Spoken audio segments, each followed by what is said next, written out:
దేవుని నామానికి స్తోత్రములు. ఈ ఉదయకాల సమయంలో మీ అందరికీ కూడా నా హృదయపూర్వకమైనటువంటి వందనాలు తెలియజేస్తున్నానండి. ఈరోజు దేవుడు మీతో మాట్లాడుతున్నటువంటి మాట సామెతలు 19వ అధ్యాయం 2వ వచనంలో వాక్యం ఈ రీతిగా ఉంది. ఒకడు తెలివి లేకుండుట మంచిది కాదు, తొందరపడి నడుచువాడు దారి తప్పిపోవును. ఏమండి, ఒకడు తెలివి లేకుండుట మంచిది కాదు, తొందరపడి నడుచువాడు దారి తప్పి పోవును. అయితే ఇక్కడ తొందరపడి నడుచువాడు దారి తప్పిపోవును అని వాక్యం సెలవిస్తూ ఉంది. ఇంకొకటి, ఒకడు తెలివి లేకుండుట మంచిది కాదు. తెలివి లేకుండుట అనేది తొందరపడేటటువంటి స్థితిని మనకి ఇక్కడ రెండు మాటలు ఉన్నాయి దేవుని బిడ్డలారా. అయితే ఇక్కడ వాక్యం సెలవిస్తూ ఉంది కదా, లూకా సువార్త 10వ అధ్యాయము 40వ వచనంలో వాక్యం రీతిగా ఉంది. మార్త విస్తారమైన పని పెట్టుకున్న చేత తొందరపడి ఆయన యొద్దకు వచ్చి, ప్రభువా, నేను ఒంటరిగా పని చేయుటకు నా సహోదరి నన్ను విడిచిపెట్టినందున నీకు చిత్తలేదా? నాకు సహాయం చేయమని ఆమెతో చెప్పుమనెను. ఏమండి, ఇక్కడ ఒక విచిత్రం ఉంది. మార్తా మరియా అనేటటువంటి ఇద్దరు సహోదరులు ఉంటూ ఉన్నారు. ఈ యొక్క ఇద్దరు అక్క చెల్లెళ్ళు వాళ్ళ ఇంటికి యేసు వెళ్ళి ఉన్నాడు. మార్తా ఏం చేస్తుంది? అక్కడ ఎక్కువగా పని పెట్టుకొని ఉంది. ఆ పని ఆమెకి ఒత్తిడి చేస్తూ ఉంది. ఆ ఒత్తిడిలో తెలివి లేకుండా తొందరపడి యేసు దగ్గరకు వచ్చి ఏమంటుందంటే, ప్రభువా, నేను ఒంటరిగా పని చేయుటకు నా సహోదరి నన్ను విడిచిపెట్టినందున నీకు చింత లేదా? ఏమండి, మార్త పని చేస్తుంది, మరియా ప్రభు దగ్గర ఉంది. ఈ మార్తకు పని ఎక్కువై ఆమె అక్కను అక్కడ ఆమె ఆ యొక్క సహోదరి ఆమెను విడిచిపెట్టినందుకు దేవుని ప్రభువుని అడుగుతుంది, నీకు చింత లేదా అని. ఈరోజు మనము కూడా తొందరపడి తెలివి లేకుండా దేవుణ్ణి మనము ఎన్నో మాటలు అంటూ ఉంటాము. అవునా కాదండి?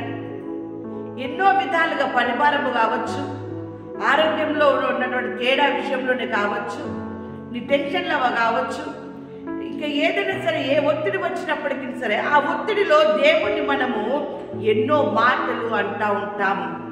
కానీ దేవుడు ఆమెతో మాట్లాడినటువంటి శ్రేష్టమైనటువంటి మాట మనం చూసినట్లయితే, అందుకు ప్రభువు, మార్తా మార్తా, నీవు అనేకమైన పనులను గురించి విచారం కలిగి తొందరపడుచున్నావు, కానీ అవసరమైనది ఒక్కటే. ఏమండి, మార్తతో దేవుడు చెప్తున్నటువంటి మాట, నీకు చింత లేదా ప్రభువా? మా అక్క నన్ను విడిచింది, లేదా మా చెల్లెలను విడిచింది, నేను ఒక్కదాన్ని పని భారం కలిగి ఉన్నాను, చింత లేదా అని ఆలోచించకుండా తెలివి లేకుండా తొందరపడ్డది. దేవుడు ఆమెకి ఇస్తున్నటువంటి జవాబు, మార్తా మార్తా, నీవు అనేకమైన పనులను గురించి విచారము కలిగి తొందరపడుచున్నావు.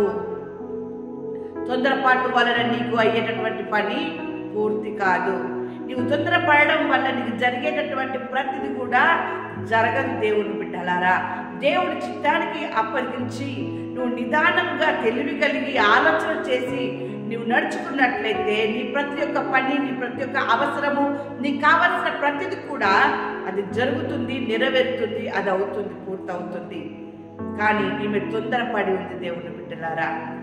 అప్పుడు ఇంకొక మాట అంటున్నాడు ఆమెతోని. చూడండి ఎంత చక్కని మాట అంటున్నాడంటే దేవుని బిడ్డలారా, లూకా సువార్త 10వ అధ్యాయము 42వ వచనంలో ఈ రీతిగా ఉంది. ప్రభువు మార్తతో మాట్లాడుతూ ఉన్నాడు. మార్త ప్రభువుకి వాళ్ళ సహోదరి గురించి చెప్పింది అక్కడ. అప్పుడు ప్రభు అంటున్నటువంటి మాట చూడండి, వారి సహోదరి మరియా ఉత్తమమైన దానిని ఏర్పరచుకునేను, అది ఆమె యొద్ద నుండి తీసివేయబడదని ఆమెతో చెప్పెను. చూడండి వాక్యంలో ఎంత మంచి మాటలు ఉన్నాయో. మీ ఇంటికి ఒకరు వచ్చారు, మీ ఇంటికి వచ్చినటువంటి వ్యక్తిని మీరు ఆహ్వానించారు. మీ ఇంటికి వచ్చినటువంటి వ్యక్తిని ఆహ్వానించడం జరిగింది, కూర్చోమనడం జరిగింది. ఆ వ్యక్తిని అలాగనే కూర్చోబెట్టి మీరు లోనికి వెళ్ళి మీ పనులు మీరు చేసుకోగలుగుతారా? వచ్చినటువంటి వ్యక్తి ఏమనుకుంటాడు?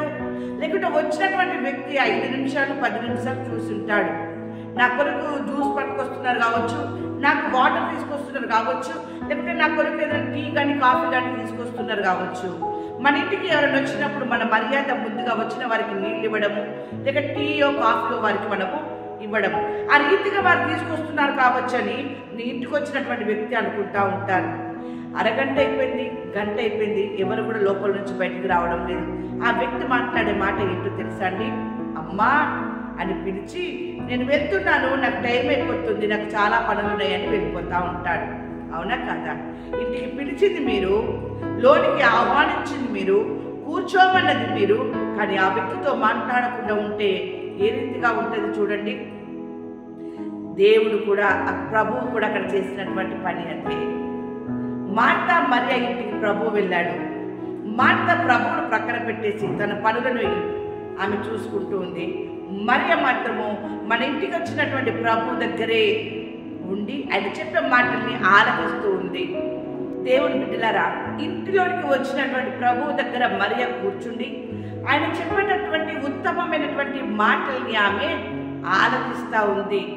ఎలా ఉండాలి, ఎలా జీవించాలి, ఎలా బ్రతకాలి, అవన్నీ కూడా బుద్ధి జ్ఞానములు ఆయన యొద్ద ఉన్నవి. ఆయన దగ్గర ఉన్నటువంటి ఆ యొక్క ఉత్తమమైనటువంటి మాటలు మరియ వింటా ఉన్నది. దేవుని బిడ్డలారా, నీ ఇంటికి వచ్చినటువంటి వ్యక్తి ఎంతసేపు ఉంటాడు? 1 గంట 2 గంటలు అనుకుందాము. 1 గంట 2 గంటలు వచ్చినటువంటి ఆ వ్యక్తిని విడిచిపెట్టి పనులు చేసుకుంటున్నవే, అది నీకు శ్రేష్టమైనది కాదు.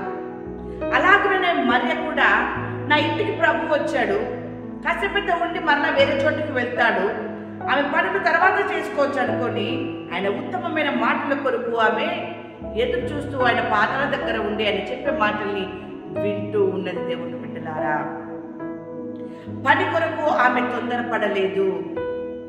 తెలివి కలిగినటువంటి స్త్రీగా ఉండి, జ్ఞానము కలిగినటువంటి స్త్రీగా ఉండి దేవుడు చెప్పేటటువంటి మాటల్ని ఆమె విన్నది. దేవుని బిడ్డలారా, దానివల్ల ఆమెకి ఎంత ప్రయోజనం జరిగిందో. ఈరోజు నీవు కూడా తొందరపడకుండా, తెలివి లేకుండా ఉండకుండా, తెలివి కలిగి, జ్ఞానము కలిగి, బుద్ధి కలిగి నీ దేవుని నీవు ఏమి అనకుండా ఆయన చెప్పే మాటల ప్రకారంగా నీవు ఉన్నట్లయితే నీ జీవితంలో కూడా దేవుడు మేలు చేస్తాడు. దేవుని బిడ్డలారా, చూడండి, వాక్యం సెలవిస్తా ఉంది కదా ఇక్కడ. ఆ ప్రాణం అంటుంది, నా ప్రాణమా నీవేళ కృంగి ఉన్నావు, నాలో నీవేళ తొందరపడుచున్నావు. దేవుని యందు నిరీక్షణ ఉంచుము, ఆయనే నా రక్షణకర్త, నా దేవుడు, ఇంకను నేను ఆయనను స్తుతించెదను. ఒక భక్తుడు రాసినటువంటి మాట, ప్రాణమా నీవేళ కృంగి ఉన్నావు, నీవేళ తొందరపడుచున్నావు. మార్త తొందరపడింది, మరియ దేవుని దగ్గర కూర్చొని ఆయన మాటలు విన్నది. దేవుని యందు ఆమె నిరీక్షణ ఉంచి ఉన్నది. ఆయన యందు ఆమె నిరీక్షణ ఉంచి ఉన్నది కనుకనే ఆయనను స్తుతిస్తూ గణపరుస్తూ ఉంది. దేవుని బిడ్డలారా, చూడండి, వాక్యం సెలవిస్తా ఉంది. ఇర్మియా గ్రంథం 42వ అధ్యాయం 10వ వచనంలో, మీరు తొందరపడక ఈ దేశములో కాపురమున్న ఎడల పడగొట్టక నేను మిమ్మును స్థాపించును, పెళ్ళగింపక నాటెదను. తొందరపాటు వలన ఎన్నో అనర్థాలు వస్తూ ఉన్నాయి. కానీ దేవుడు అంటూ ఉన్నాడు ఇక్కడ, మీరు తొందరపడక ఈ దేశంలో కాపురం ఉన్న ఎడల పడగొట్టక నేను మిమ్మల్ని స్థాపించుదును, పెళ్ళగింపక నాటెదను అంటూ ఉన్నాడు. దేవుడు ఇక్కడ దేవుడే నాటితే దాన్ని తీసివేసేవారు ఎవరు కూడా లేరు. దేవుని బిడ్డలారా, దేవుడు నాటినటువంటి మొక్కలముగా మనం ఉన్నప్పుడు దేవుని బిడ్డలారా, ఆయన చేతి పని అయిన ఉన్నటువంటి మనల్ని ఎవరు కూడా పెళ్ళగించరు. దేవుని యొక్క కృప ద్వారా, దేవుని యొక్క ప్రేమ ద్వారా, దేవుని యొక్క దయ ద్వారా మనకు కావలసినవి తగిన సమయమున ఆయన మనకి అనుగ్రహింపజేస్తాడు. ఈరోజు దేవుడు మీతో మాట్లాడుతున్నటువంటి మాట అయితే, తొందరపడవద్దు. మార్త వలె తొందరపడకుండా, మరియ వలె తెలివి కలిగి దేవుని బిడ్డలారా మీరు ఉన్నట్లయితే దేవుడు మిమ్మల్ని నాటుతాడు. దేవుడు నాటినటువంటి మొక్కల వలె, దేవుడి తోట వలె మీరు మీ కుటుంబము కూడా అభివృద్ధి పొంది ఫలించి దేవుని యొద్ద నుండి నిండైనటువంటి ఆశీర్వాదమును పొందుకుందురుగాక. ఆమేన్.